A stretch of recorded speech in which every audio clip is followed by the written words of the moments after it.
Hello everybody. Warm welcome back to my channel. Yaje here, and as always, I'm excited to share with you another gardening video. I'm excited for today's video because we are diving into the very exciting world of seed starting, and in today's video I will share with you in 4 easy to remember steps how to know when to start your vegetable or flower seeds indoors. Let's dig right in. Before I share with you my simple 4-step process, let me give a big shout out to @Clausen World. @Clausen World is also a Texas grower. Thank you for watching and thank you for joining the tribe.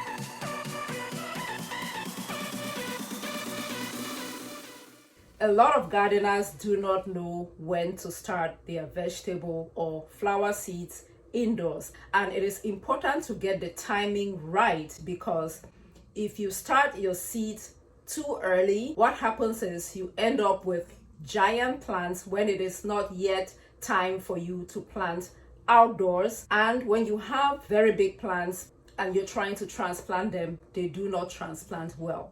Now, if you start your seeds too late, you might not even have time to get a harvest before the gardening season is over. It is important that we get that timing right so that our transplants are just right when it is time to start gardening outside.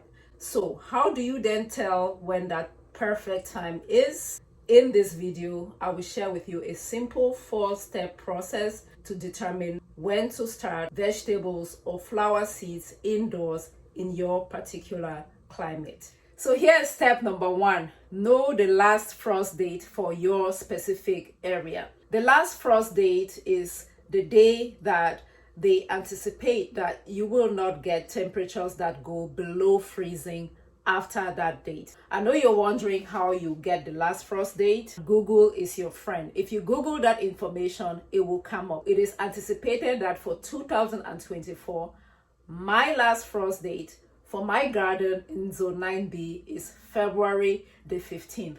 So what I want you to do is get on Google, search Old Farmer's Almanac last frost date, and then put in your zip code and tell me when your expected last frost date is before we head on to step number 2. And in step number 2, we are going to estimate a time frame for planting outside, for putting your transplants in the ground outdoors. And that date, that estimated target date, is going to be based on your last frost date. Last frost date is not a guarantee. Sometimes even after that last frost date, you can still get like temperatures that dip below freezing. We want to give ourselves a little safety cushion, and so we're going to take that last frost date and we're going to add at least 2 weeks, maybe sometimes up to 4 weeks after that last frost date, to target when we actually start putting our transplants in the ground outdoors. If my last frost date was February the 15th, I like to add at least 3 weeks to that.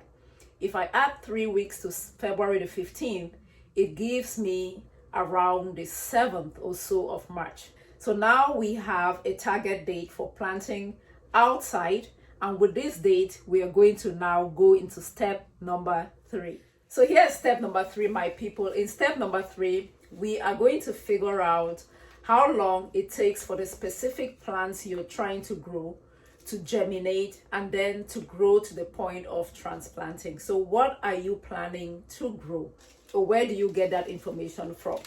Now you can look at the seed packet.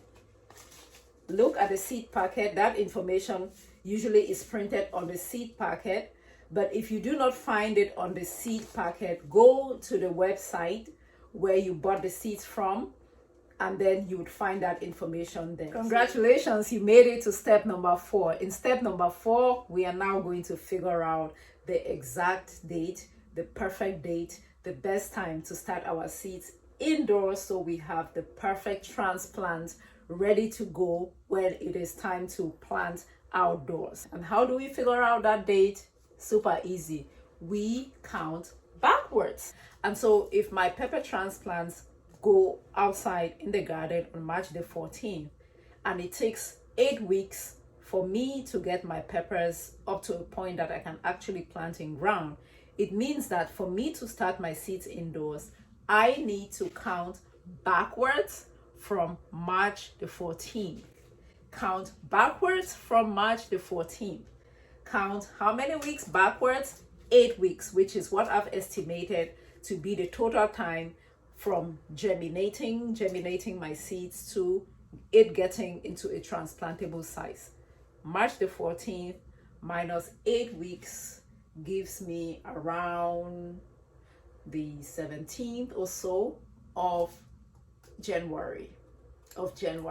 So it means that I need to start my pepper seeds around the 17th of January so that I have transplants ready to go. If you found the information that I shared in this video useful, please give the video a thumbs up. It is a zero-cost way of supporting your girl. Thank you so much for the love. Thank you so much for the support. And I will catch you in my next video. But don't forget to grow a garden, because when you grow a garden, you grow health.